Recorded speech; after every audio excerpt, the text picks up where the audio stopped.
दोस्तों, गोचर में शनिदेव मीन राशि में प्रवेश करेंगे 29 मार्च को, जहां मीन राशि में ही राहु पहले ही विद्यमान है। शनि और राहु दोनों के मीन राशि में होने से एक योग बनता है जिसको कई लोग पिशाच योग भी कहते हैं या श्रापित दोष भी कहते हैं। क्या है ये योग, किस तरह से ये सभी राशियों को कहीं ना कहीं प्रभावित करेगा, क्योंकि गोचर में शनि और राहु का इकट्ठा होना, ये जो योग है 51 दिन के लिए बनेगा। 29 मार्च से शुरू होगा और 18 मई तक चलेगा। तो इसका क्या इम्पैक्ट पड़ेगा और क्या छोटे छोटे उपाय हैं जो हर राशि वाले कर सकते हैं, वो मैं आज इस वीडियो में आपसे बात करने जा रहा हूँ। मैं विकास मल्होत्रा स्वागत करता हूँ आपका लाल किताब एस्ट्रो सेंटर चैनल पर।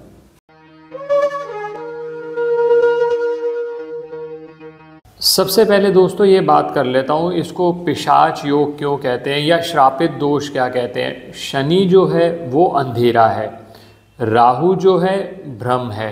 अब जब अंधेरा और भ्रम दोनों एक साथ ही एक ही राशि में आ गए, और राशि में भी कौन सी राशि में आए हैं, बृहस्पति की मीन राशि में।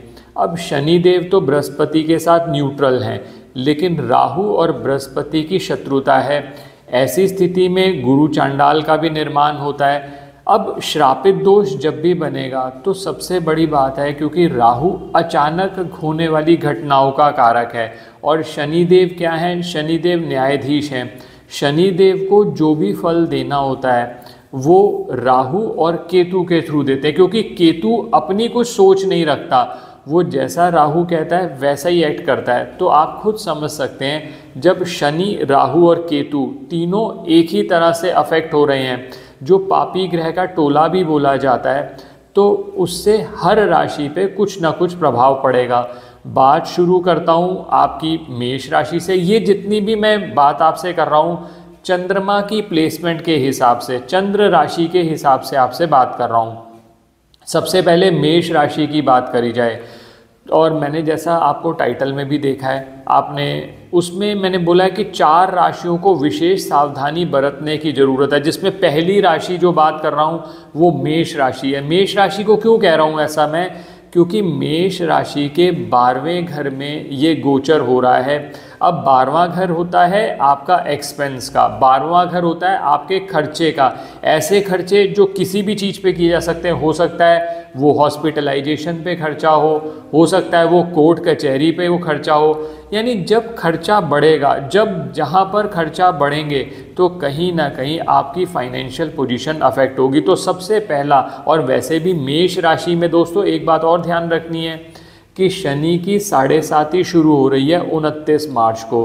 तो मेष राशि वालों को ज़्यादा सावधान रहने की ज़रूरत है, क्योंकि एक तो 12वें घर में ये योग बन रहा है और दूसरी बात शनि की 7.5 भी शुरू हो गई। ऐसी स्थिति में दोस्तों एक उपाय जो कि बहुत ज़्यादा इफ़ेक्टिव रहेगा, हनुमान चालीसा का नियमित तौर पर पाठ करना, प्लस बंदरों को गुड़ चना खिलाना। ये 2 छोटी छोटी चीज़ें आप करते रहिए। ये 51 दिन का जो पीरियड है ये आपका बिल्कुल स्मूथली निकल जाएगा। और एक बात और ध्यान रखिएगा दोस्तों, अगर कोई बहुत बड़ी इन्वेस्टमेंट करनी है तो उसमें थोड़ा सा अगर आप टाल सकते हैं तो थोड़े समय के लिए टाल दीजिए, क्योंकि ये जो 51 दिन का पीरियड है ये अनसर्टेनिटी से भरा हुआ है और राहु वैसे भी भ्रम है। तो ऐसी भ्रम की स्थिति में कहीं ऐसा ना हो कि आप इन्वेस्टमेंट कर दें और बाद में आपका पैसा फंस जाए। तो ये बात करी मैंने मेष राशि की। अब वृष राशि पे चलते हैं। वृष राशि में ये जो गोचर हो रहा है ये 11वें घर में हो रहा है। दोस्तों वृष राशि के लिए ये बहुत अच्छा पीरियड है। मैंने कहा ना कि हर युति कुछ प्लस और कुछ माइनस, कुछ राशियों के लिए प्लस होगी, कुछ के लिए माइनस। तो अब वृष राशि वालों की बात करी जाए तो इनके लिए बहुत पॉजिटिव है, क्योंकि 11वें घर में ये गोचर हो रहा है। अब अगर आप विदेश जाने का सोच रहे हैं, करियर में कुछ नई अपॉर्चुनिटीज़ को कैश करने का सोच रहे हैं, और इस पीरियड में आपके 51 दिन में करियर की नई अपॉर्चुनिटीज़ भी आएंगी। और 11वां घर वैसे भी लाभ का घर माना जाता है। दोस्तों एक बात और ध्यान रखिएगा कि जब हम शनि की बात करते हैं तो शनि खाना नंबर 10 और खाना नंबर 11। खाना नंबर 10 है आपका कर्म भाव और खाना नंबर 11 है लाभ भाव, दोनों को रूल करते हैं। तो जब आपके 11वें भाव में ये गोचर होगा तो आपको नई नई अपॉर्चुनिटीज़ देगा। कोई नया वेंचर स्टार्ट करना चाहते हैं ज़रूर करिए इस पीरियड में। और कुछ समस्या अगर आ भी रही है कुछ ग्रहों की प्लेसमेंट की वजह से, तो एक काम शुरू करिए, कौवे को नियमित तौर पर पनीर खिलाते रहें, आपकी ये समस्याएं दूर हो जाएंगी। इस 51 दिन का पीरियड आपका बहुत अच्छा निकल जाएगा। आगे बात करते हैं मिथुन राशि की। मिथुन राशि वालों के लिए ये गोचर हो रहा है 10वें भाव में। 10वां भाव आपका करियर का भाव माना जाता है। मिथुन राशि वालों के लिए भी अनूठा अवसर होगा दोस्तों। करियर में new opportunities, new growth opportunities जहाँ पर भी आएँ, इस समय पर कैश करिए। और बहुत सारे लोग ऐसे हैं जो कहते हैं कि सर हम बहुत समय से सोच रहे हैं मकान बना लें, तो ऐसी स्थिति में अगर संभव हो आपके लिए तो इसमें मकान भी बनाया जा सकता है, लिया भी जा सकता है। तो मिथुन राशि वालों के लिए ये पीरियड बहुत अच्छा रहेगा। और बेटर करना चाहते हैं तो आप एक काम करिए, मंगलवार रात को हरी मूंग दाल कांच के एक बाउल में भिगो के रख दीजिए और बुधवार वाले दिन ये पक्षियों को डालना शुरू करिए। ये आपके बुध ग्रह के फल को और बढ़ा देगा। और वैसे भी शनि और राहु दोनों ही बुध से मित्र हैं, तो आपको इस पीरियड में कैश करना चाहिए। और अगर जॉब चेंज आए तो पक्का लीजिए, इसके अंदर आपको फ़ायदा ही होगा। अब बात करते हैं दोस्तों कर्क राशि वालों की। कर्क राशि वालों के लिए ये जो गोचर हो रहा है वो 9th हाउस में हो रहा है। 9th हाउस में जब राहु आपके राशि से 9th हाउस में राहु आएगा तो कहीं ना कहीं पितृ ऋण का भी निर्माण होगा। अब ऐसी स्थिति में ये जो पीरियड है आपका एवरेज रह सकता है। ऐसी स्थिति में आप एक उपाय जरूर करिए। एक तो अगर आपको तीर्थ यात्रा करने का मौका मिले वो करिए। दूसरा, गंगा जल मिलाकर आप नहाने के पानी में थोड़ा सा गंगा जल मिला के स्नान करिए। ये भी आपके जो कोई नेगेटिव असर आपके ऊपर पड़ने वाला होगा उसको बचा लेगा। और तीसरा जो बहुत इम्पॉर्टेंट कार्य है वो आपको करना चाहिए, मंदिर की साफ़ सफाई में अपना योगदान दीजिए। और मंदिर की सीढ़ियाँ अगर आप साफ़ करते हैं तो इस पीरियड में आपको और लाभ मिल जाएगा। आगे बात करते हैं सिंह राशि की। सिंह राशि वालों के लिए ये जो गोचर हो रहा है दोस्तों वो हो रहा है 8th हाउस में।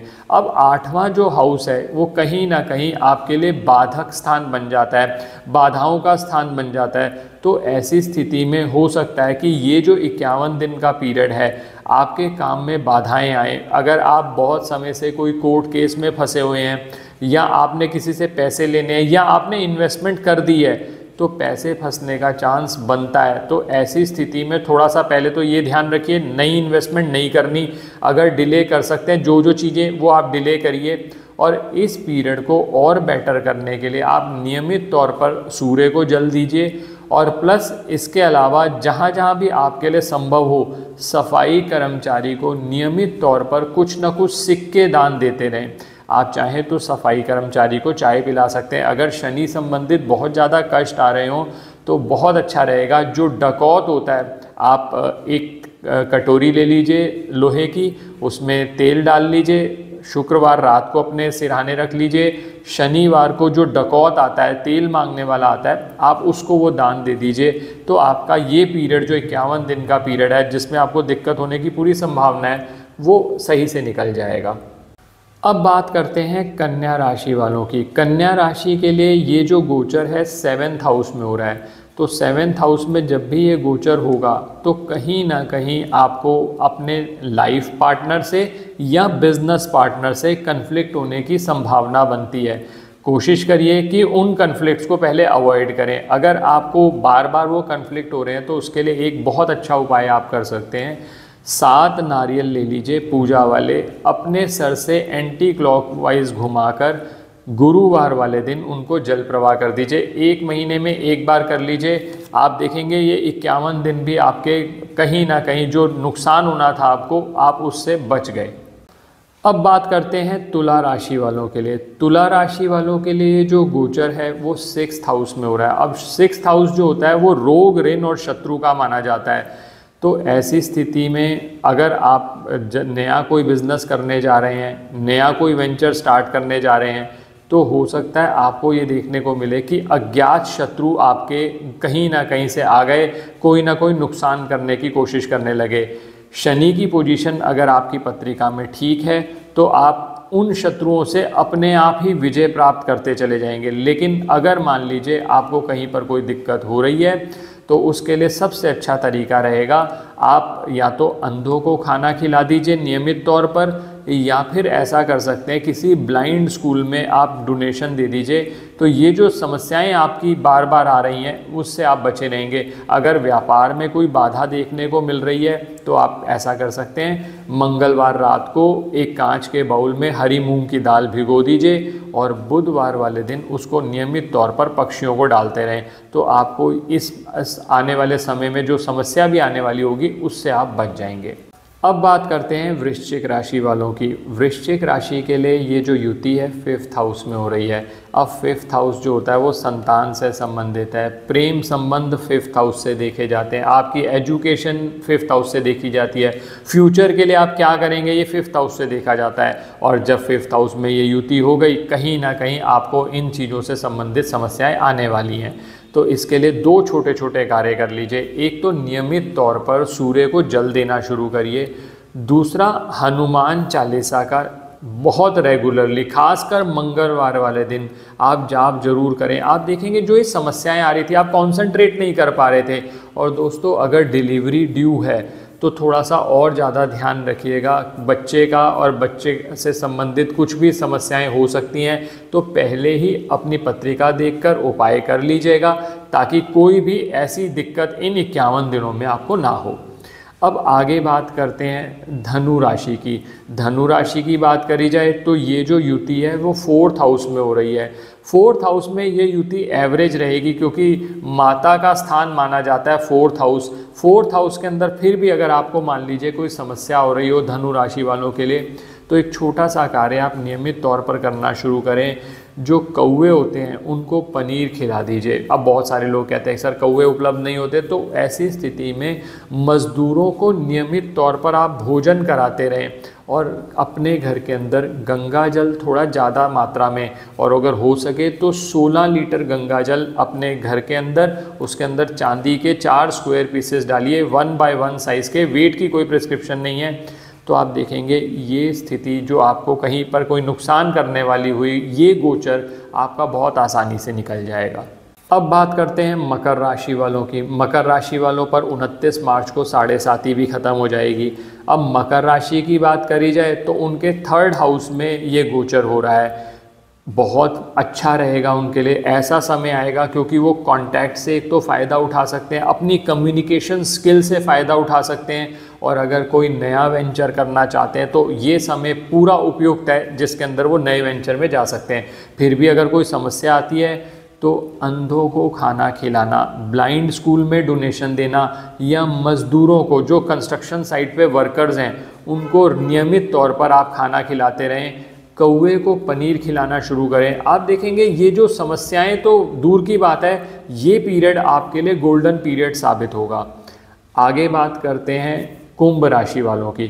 कुंभ राशि वालों के लिए ये जो गोचर हो रहा है वो 2nd हाउस में हो रहा है, और 2nd हाउस वाणी से संबंधित भी माना जाता है, धन से संबंधित भी माना जाता है, और बहुत अच्छा गोचर रहने वाला है उनके लिए। और अगर फिर भी कोई समस्या आ रही हो, कहीं राहु की वजह से कोई अचानक कोई दिक्कतें आ रही हों, तो 4 ग्राम की चांदी की गोली, पिंजरा भी बना सकते हैं, नहीं तो नॉर्मल चांदी की गोली अपने गले में धारण करें। ये 51 दिन का पीरियड आपको बहुत अच्छे रिजल्ट देने वाला है।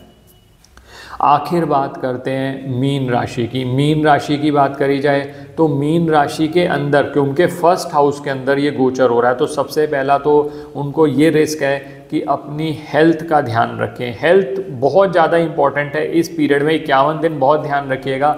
और अगर मान लीजिए हेल्थ से रिलेटेड कोई भी समस्या आ रही है तो इसको इग्नोर मत करिएगा। इसके अलावा अपने लाइफ पार्टनर के साथ और बिज़नेस पार्टनर के साथ कन्फ्लिक्ट होने की संभावना है, तो कोई नया वेंचर अभी मत आप लाइए। और अगर लाइफ पार्टनर के साथ कोई समस्या आ रही है तो समय पर उसको आप बात करके निदान कर लें। फिर भी आप कहते हैं कि सर बहुत ज़्यादा समस्याएं आ रही हैं या बहुत ज़्यादा कुछ दिक्कत आ रही है, तो 1 किलो जौ कच्चे दूध के छींटे मारकर उसको जल प्रवाह कर दीजिए गुरुवार वाले दिन। आप देखेंगे ये जो समस्याएं हैं इनमें इंस्टेंटली कमी आ जाएगी। तो दोस्तों, शनि राहु का गोचर सभी राशियों के लिए बुरा नहीं है।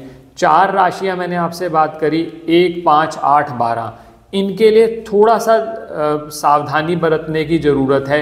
घबराने की बात नहीं। अगर कहीं पर कोई दिक्कत आती है समय पर उपाय करो, सब बढ़िया हो जाएगा आपका। और बाकी राशियों वालों के लिए बहुत अच्छा अपॉर्चुनिटी आ रहा है, इस अपॉर्चुनिटी को ग्रैब करिए। बहुत सारे लोग डरा देते हैं कि शापित दोष बन रहा है, पिशाच दोष बन रहा है, नुकसान हो जाएगा, लेकिन आप ध्यान रखिएगा शनि राहु की युति हर बार नुकसान नहीं देती। आपके ग्रहों के कॉम्बिनेशन पे फ़र्क पड़ता है, आपके एटीट्यूड पे फ़र्क पड़ता है। अगर आप मेहनत करना चाहते हैं, ये उन लोगों को नुकसान देगी जिन्होंने मेहनत नहीं करनी, जिन्होंने कोई काम नहीं करना, जिन्होंने सिर्फ ये सोचना है कि किसी के साथ फ्रॉड करके एकदम ही अचानक ही पैसा आ जाए, तो ऐसी स्थिति में वो नुकसान कर सकती है। आप मेहनत करके चल रहे हैं, आपका काम ज़रूर बनेगा। पॉजिटिव रहिए, पॉजिटिव रिजल्ट्स ही आएंगे। आशा करता हूँ दोस्तों वीडियो पसंद आया होगा। अगर वीडियो पसंद आया तो लाइक करें, बाकी लोगों के साथ भी शेयर करें। चैनल पे नए हैं, अब तक सब्सक्राइब नहीं किया तो प्लीज़ सब्सक्राइब कर दें। बेल बटन को पुश करना ना भूलें ताकि समय पर वीडियोज़ की नोटिफिकेशन आपको आती रहे। ज्योतिषीय परामर्श के लिए हमारी वेबसाइट्स पर विजिट करके अपॉइंटमेंट बुक कर सकते हैं, जिनका लिंक डिस्क्रिप्शन में दिया हुआ है। धन्यवाद दोस्तों।